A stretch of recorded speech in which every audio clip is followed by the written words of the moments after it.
کالے امامہ اور سبز امامہ کیا مسئلہ ہے؟ کوئی مسئلہ نہیں، کالا باندھو، سبز باندھو، سفید باندھو۔ کیا جنتیوں کا لباس سبز رنگ کا ہوگا؟ ایسا حدیث میں ہے کہ جنتیوں کا لباس سبز رنگ کا ہوگا۔ اہل حدیث کہتے ہیں عمامہ نہیں پہننا چاہیے، کیونکہ حضور نے پہننے کو نہیں کہا۔ یہ غلط کہتے ہیں، حدیث ہے، اور بخاری کی شرح فتح الباری میں حدیث ہے۔ نبی پاک صلی اللہ تعالی علیہ وسلم نے فرمایا اعتموا تزدادوا علما، پگڑی باندھو، چھچورا پن ختم ہوگا، بردباری تمہارے اندر پیدا ہوگی۔ بغیر ٹوپی والا چلتے چلتے کتا سویا ہے لات مارے گا۔ بغیر ٹوپی والا جو ہوگا بچہ بڑا نہیں، ایک کتا سویا ہے بیچارہ آرام سے، وہ خامخواہ لات مارے گا۔ اور ٹوپی پہن کر جا رہا ہے، اس کا جی چاہے گا لات مارنے کو مگر نہیں مارے گا۔ اور پگڑی باندھ کے جا رہا ہے تو اس کا جی ہی نہیں چاہے گا۔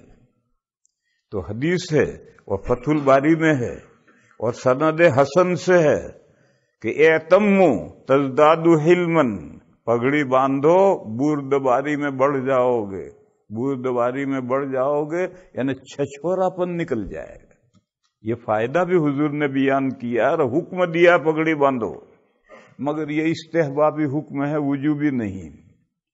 ایک دوسری حدیث ہے جس کو یہ بریلوی اس پر عمل کرتے ہیں کہ جو نماز صافہ باندھ کر پڑھی جائے اس کا ثواب 25 گنا بڑھ جاتا ہے۔ یہ حدیث موضوع ہے۔ سیوطی رحمت اللہ علیہ نے الجامع الصغیر میں یہ حدیث بیان کر کے اس پر بعد کا نشان بنایا ہے کہ ضعیف ہے، مگر محققین کہتے ہیں ضعیف نہیں، یہ حدیث ہی نہیں ہے، گڑی ہوئی ہے۔ اور بریلوی بھی خود نہیں باندھتے، امام کے لیے ممبر پر ایک چیتھڑا رکھا رہتا ہے، وہ چیتھڑا لپیٹے گا اور پھر نماز پڑھائے گا، پھر وہیں اتار کر رکھ دے گا۔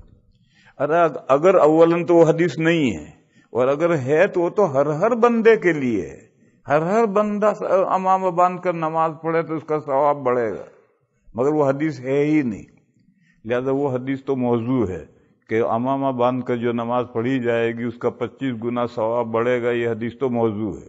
لیکن یہ تو فتح الباری میں حدیث ہے کہ پگڑی باندھو، بردباری تمہارے اندر پیدا ہوگی۔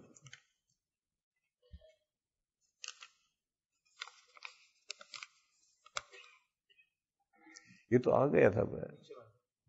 شادی کے بعد عورت کے لیے اپنا سرنیم بدلنا ضروری ہے یا نہیں؟ منگنی کے موقع پر گھر میں فنکشن کرنا جائز ہے یا نہیں؟ کرو بھائی فنکشن، کون منع کر رہا ہے؟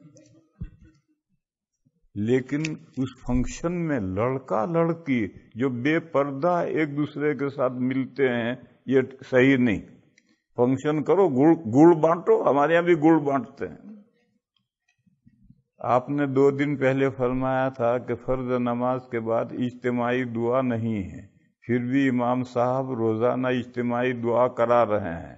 اجتماعی دعا نہیں ہے، امام صاحب کبھی کبھی جہرن دعا کراتے ہیں، وہ اجتماعی ہے، اور گاہ بگاہ جہرن کرنے میں کوئی حرج نہیں، باقی ہمیشہ جہرن نہیں۔ اپنی اپنی کرو۔ اب سب کے ہاتھ ایک ساتھ اٹھے ہوئے ہیں، اس سے اجتماعی دعا نہیں ہوئی، فرق سمجھو۔ سب نے ہاتھ اٹھا کر میں اپنی کر رہا، یہ اپنی کر رہا، یہ اپنی کر رہا، یہ اپنی کر رہا، یہ اجتماعی دعا نہیں ہے۔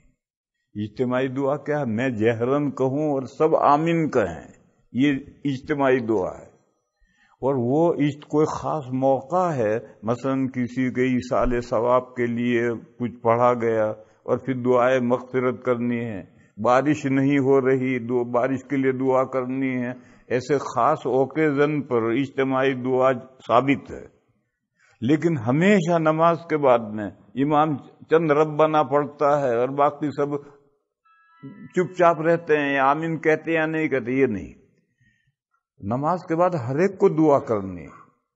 3 نمازوں کے بعد تو اذکار کرنے ہیں، جن کے بعد سنتیں ہیں اس کے بعد ہر آدمی کو اذکار کرنے ہیں، اور 2 نمازیں جن کے بعد سنت نہیں اس کے بعد ہر آدمی کو اپنی دعا کرنی ہے۔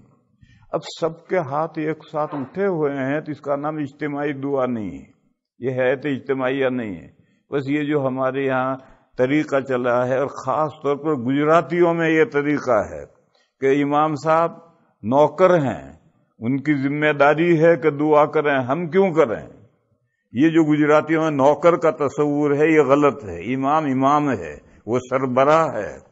نماز پوری ہوئی، اب سب دعا کرو۔ سب کا رب اللہ ہے، اور ہر ایک کی حاجت الگ ہے، اور ہر زبان اللہ نے پیدا کی ہے۔ بس آپ اپنے دل کی حاجت اپنی زبان میں اللہ سے مانگیں۔